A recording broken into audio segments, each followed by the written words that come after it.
Bonjour à tous, bienvenue dans cette édition tout en images de votre journal. À la une de cette édition, le combat se poursuit face aux craintes d'un changement de statut pour Mayotte. Principal fer de lance de cette lutte, Estelle Youssoufa. Depuis quelques semaines, cette journaliste indépendante de profession remue ciel et terre afin d'alerter les Mahorais sur une volonté au sein des plus hautes instances de l'État d'un rapprochement entre Mayotte et les Comores. Elle accuse la France de ne pas être suffisamment ferme avec le pays voisin et redoute une consultation future à l'issue des plus incertaines. Un sujet signé Leslie Vimenet. Depuis quelques semaines, Estelle Youssoufa ne cesse d'apparaître dans les médias locaux et pour cause. Elle est à l'origine d'une pétition qui a recueilli près de 8000 signatures. Intitulée « Il faut sauver le 101e département de Mayotte », elle invite l'État français à cesser son double jeu. Depuis, les choses n'ont que guère évolué, comme en témoignent les reconduites à la frontière qui restent toujours impossibles. Ça fait demain 3 mois que les reconduites à la frontière ont été interrompues entre Mayotte et les Comores. Ça fait, selon les chiffres de la ministre, au moins 6000 personnes qui sont arrivées entre-temps à Mayotte. Les Kwassa, tous les jours que Dieu fait, maintenant même des zébus et des chèvres. C'est vrai. Donc, je veux dire, on est dans une situation qui est inédite. Donc oui, c'est un combat pour que Mayotte reste française depuis la question de l'indépendance. Et c'est toujours un combat d'actualité parce qu'on voit que pour les Comores, ça reste leur objectif principal. C'est la ligne fondamentale politique les autorités. Comores. Pour Estelle Youssoufa, le combat de Mayotte française est plus que jamais d'actualité. D'autant que la France possède tous les moyens pour contraindre l'Union des Comores à récupérer ses ressortissants qu'elle considère actuellement comme chez eux à Mayotte. Moi, si vous voulez, si Paris tient sous perfusion les Comores, le jour où on coupe le robinet, le problème est réglé en quelques semaines. C'est la première fois, le robinet financier, on coupe les subventions, ça va être vite réglé. Je vous rappelle quand même que le franc comorien, c'est du franc. C'est-à-dire que c'est la Banque de France qui soutient la monnaie comorienne. La BNP donc, qui est actionnaire donc les leviers, on les a. C'est pas avec des mesures un tout petit peu humiliantes pour les dignitaires comoriens qui sont tous binationaux. Donc on sait que leur interdire des visas, ça n'aura aucun impact. C'est pas là-bas que c'est pas comme ça que ça va marcher.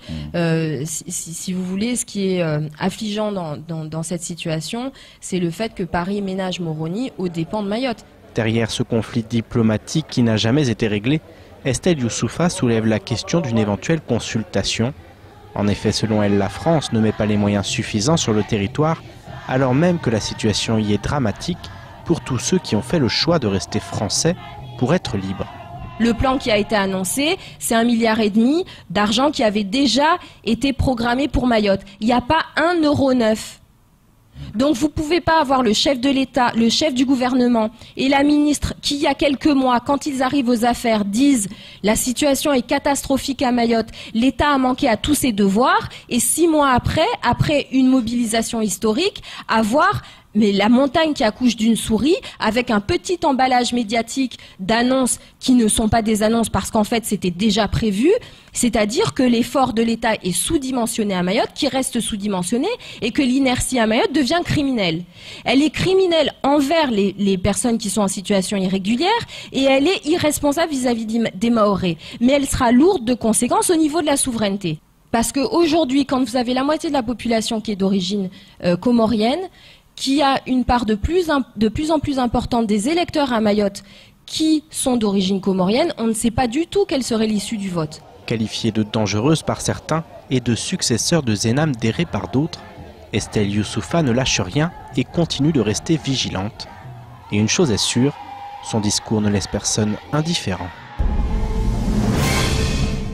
On poursuit cette édition avec cette bonne nouvelle dont se réjouissent déjà les chauffeurs de taxi, plus précisément ceux adhérant à la coopérative Taxi Vanille. Après avoir fait appel à la MIM pour leur dénicher le véhicule qui saura répondre à leurs besoins au quotidien, l'entreprise sollicitée a fait la présentation ce matin d'un modèle de véhicule très spécifique.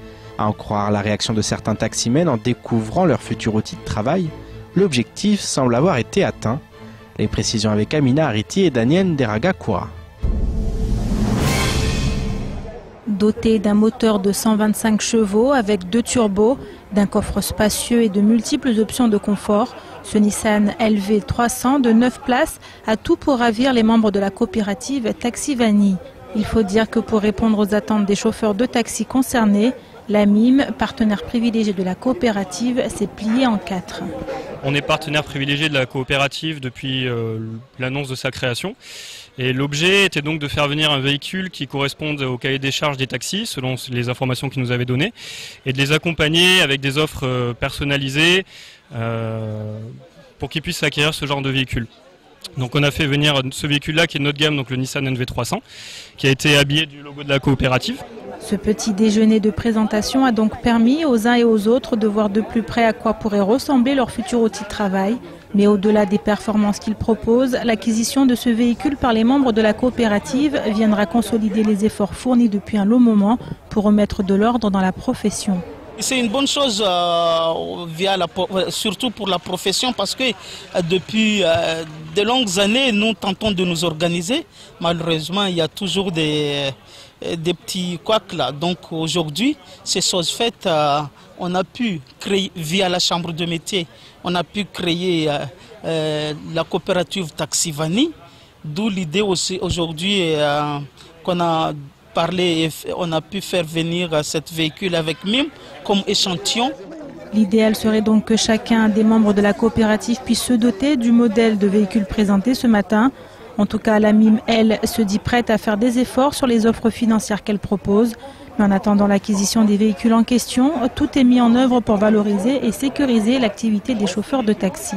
Tous qui seront intégrés dans la coopérative seront amenés à avoir ces logos-là, c'est-à-dire Taxivani, affichés dans leur véhicule pour qu'au moins la population sache réellement que c'est un vrai taxi. De vrais taxis et non des taxis clandestins, la distinction est primordiale pour les chauffeurs de taxi. En effet, face à la recrudescence de ce que beaucoup appellent désormais les taxis Mabawa, la profession se devait de réagir sans pour autant prétendre pouvoir y mettre fin totalement. Je vous propose maintenant de faire un petit tour du reste de l'actualité locale de ce mercredi 20 juin. Il n'aura fallu que quelques semaines avant que la problématique des violences ressurgisse dans les établissements scolaires de l'île. Selon le SNES-FSU, depuis 2 jours, le collège de Mtsanga-Mouji subit ainsi des attaques à coups de jets de pierre et de noix de coco. Le syndicat ajoute plusieurs bagarres ont éclaté, plusieurs collégiens ont subi des coups et ont été soignés en infirmerie. La gendarmerie est intervenue et a arrêté un des auteurs, mais a laissé ensuite le collège sans protection. Le syndicat affirme, je cite, que l'inquiétude est à nouveau visible dans ce collège où nos collègues et les jeunes n'en peuvent plus de ces éclats de violence, conséquence cette fois d'un merengue qui aurait mal tourné. Il est inacceptable pour toute la communauté éducative de devoir travailler dans de telles conditions. Les personnels sauront réagir. À l'approche de la fin de l'année scolaire, le climat est donc toujours aussi tendu dans l'éducation nationale. Au mois d'août dernier, la société Total a connu un mouvement de grève qui a paralysé l'île durant plusieurs jours. Un conflit qui avait eu le don de remettre une nouvelle fois en cause le monopole du groupe pétrolier à Mayotte. Problème, le contrat signé avec le département en 2003, fixant les termes et conditions d'implantation sur le territoire, était porté disparu. Depuis, malgré les nombreuses prises de position politiques, la situation de monopole n'est pas remise en cause, mais le document vient de refaire surface. La rédaction de France Mayotte est parvenue à se le procurer. Il apparaît ainsi que Total a dû payer à la collectivité près de 13 millions d'euros en échange d'un précieux foncier, un prix dérisoire pour la cession du patrimoine de la collectivité. Pour faire venir un nouveau pétrolier afin d'ouvrir le marché à la concurrence, il faudra de nouveau libérer du foncier et réaliser de nouvelles installations très coûteuses.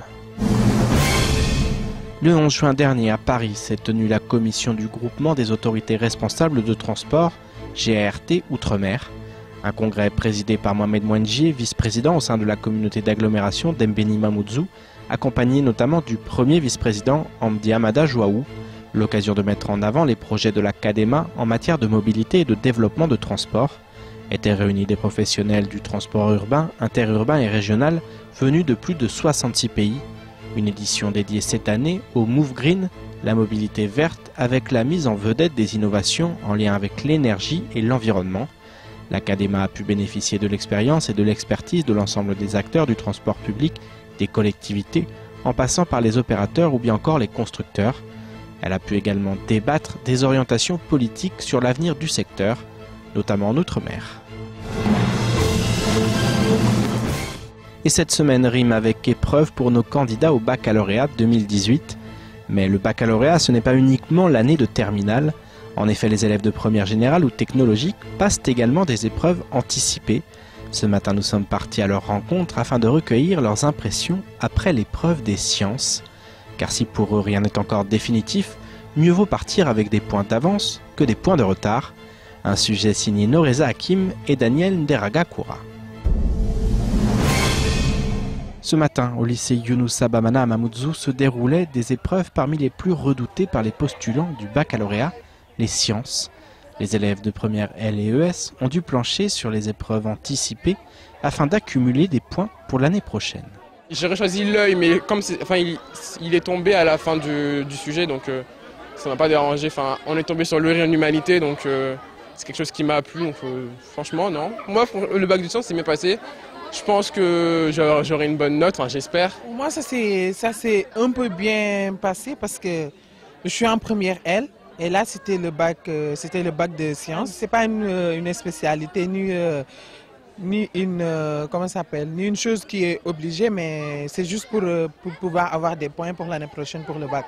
Pour les élèves ayant échoué au baccalauréat, il est possible de repasser ces épreuves anticipées en étant en terminale. Plusieurs d'entre eux étaient présents ce matin afin de rattraper les points perdus.